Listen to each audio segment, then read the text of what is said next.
Ayun, shoutout po welcome to my YouTube channel, Roselski TV.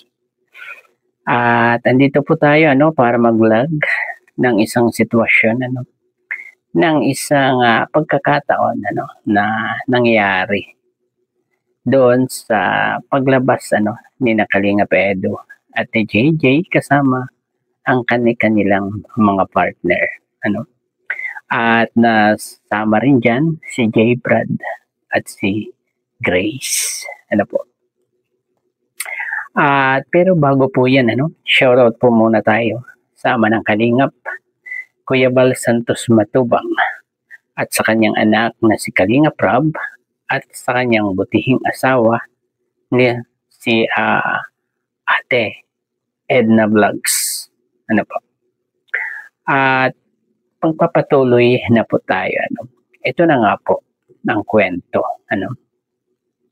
Ito po ay tungkol dun sa naging live ni Kalingap Edo nung isang gabi. At nakita natin na talagang kumain sila sa labas ni na Kalingap JJ. At nalaman din natin na medyo na late nang dating sina Biancy. Hindi natin alam kung sinong kasama ni Biancy doon. Pero dumating siya. At napakinggan pa nga natin yung kanyang tinig. At yung kamay niya na iniharang sa live ni Kalingap Edo.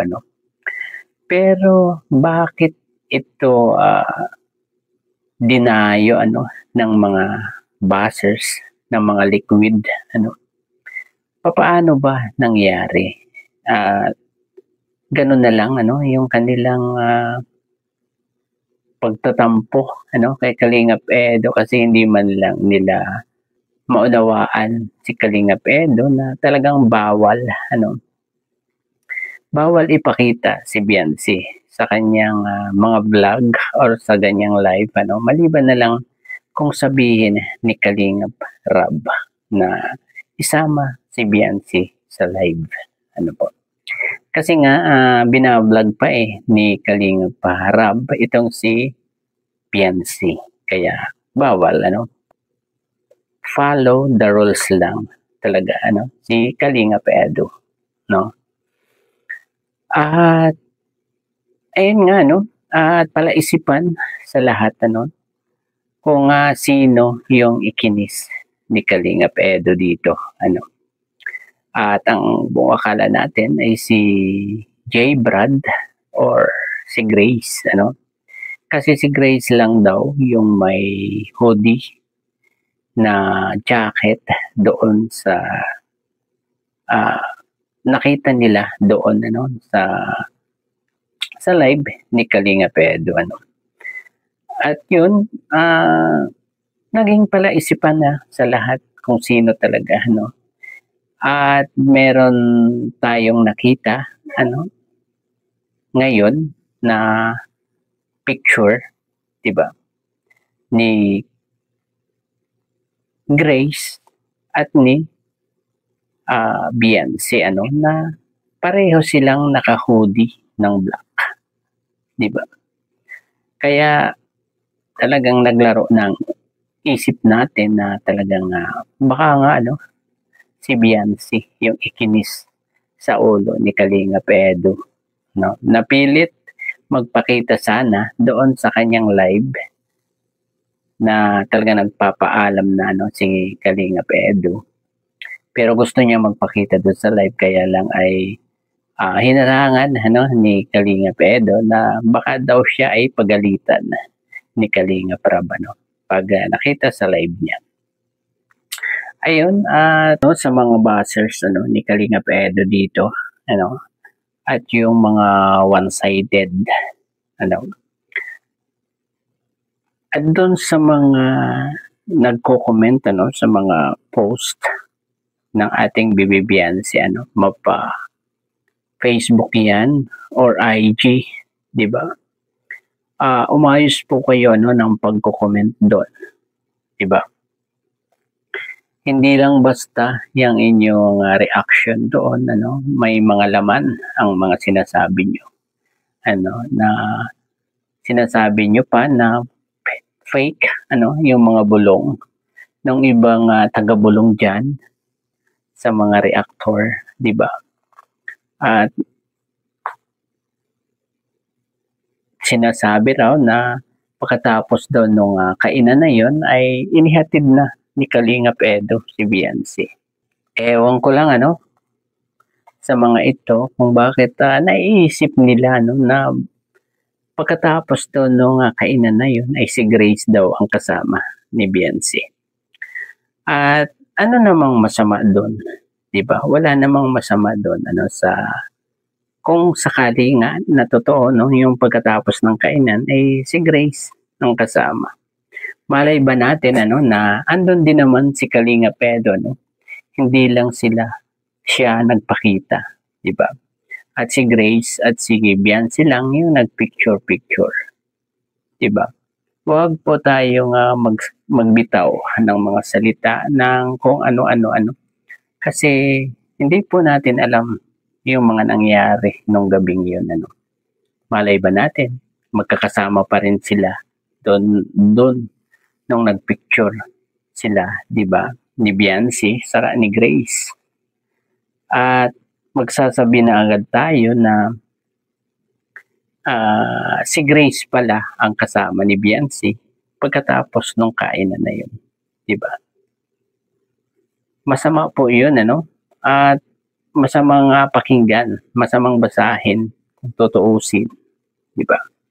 Parang gumagawa kayo ng issue, at dapat yan ang alisin natin, di ba? Sa ating utak, ang gumawa ng issue na hindi naman totoo ay bibitawan natin, i-comment natin diyan sa mga post ng ating Baby Beyonce. Alam mo na kung sino ka yung nag-comment ng ganyan, especially doon sa IG. Hindi ba natin hahalata na hindi nag-upload ang ating dalaga sa TikTok at sa Facebook, doon na lang siya nag-upload sa IG, pero nasusundan pa din ng mga lutakang utak, grabe na sila, hindi nila tigilan talaga ang EDSI, hanggat hindi nila nasisira. Pero ito naman ang sasabihin ko sa inyo, tigilan nyo na po yan, hindi nyo na masisira pa ang EDSI. Matibay na po yan sila. Marami na pong napagdaanan yung dalawang yan, masaya man or malungkot ay magkasama pa rin yan di silang dalawa, at matandaan pa natin na may iyakan na rin naganap yan, di ba, dati tungkol ang dahilan ay ang mga basers na todo ang issue kay Kalinga Pedro. Pero tapos na po yan, at dito na tayo sa bagong ito na walang importante na issue, ko walang kahalahalaga ang mga binibitawan nila kay Kalinga Pedro. At bakit ba ayaw nyo kay Kalinga Pedro, at sinasabi pa nung iba na kaawa-awa daw si Beyonce kapag nagkatuluyan itong dalawa. Bakit nila nasabi yon? Grabe naman. At siguro tapos na itong issue na to, dahil dito sa lumabas na picture ni Beyonce na naka-hoodie. At siguro nagkamali na naman sila ng hula na si Grace or si J. Brad yung kinis ni Kalinga Pedro. Pero ang totoo, si Beyonce pala po yun. Sa ulo lang naman po at may hoodie pa, di ba? At napansin nyo ba yung naging reaction ni Kalingap JJ doon na talagang napatayo pa siya 'di ba? Nung ikis ni Kalingap Edo, si Bian, yung naka-hoodie, ano? At mamaya po ano, sa last part nitong vlog na 'to, ipi-play po natin 'yon ano, at ipapakita rin po natin yung picture na kumalat na naka-hoodie si Beyonce ano. At ang masasabi ko lang po ano, tigilan niyo na po ang EDSI. 'Di na po kayo magtatagumpay ano. At palapit na ng palapit ang birthday ano ni Beyonce. Sana tumigil na po kayo no. At ayun, siguro hanggang dito na lamang po ano ang ating konting vlog tungkol po diyan ano. Sana maging malinis na ang lahat ano, wala ng issue ano. Ang ibabato pa ano dito sa dalawa do sa nakaraang ano live ano ni Kalingap Edo ano. Unawain po natin si Kalingap Edo no, na bawal talaga. At hindi niya sinasamantala na andyan si Beyonce ano para magka-views lang, 'di ba? Hindi po manggagamit si Kalingap Edo. Ayun, hanggang dito na lamang po ano ang aking konting vlog ngayong araw na ito. Ano po? Hanggang sa muli pong pagbablog.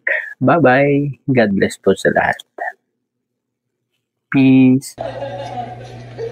Mga Kalingap, out na ako po. Out na ako. Sige po, paalam. Salamat po sa lahat ng mga nagpakulay. Salamat po. Wala na, nababay na. Iwan, huwag kayong sweets. Pwede, wag mo muna. Wag mo muna. Tama na. Ay, grabe. Wala ka po. Wag dito, wag dito. Wag dito.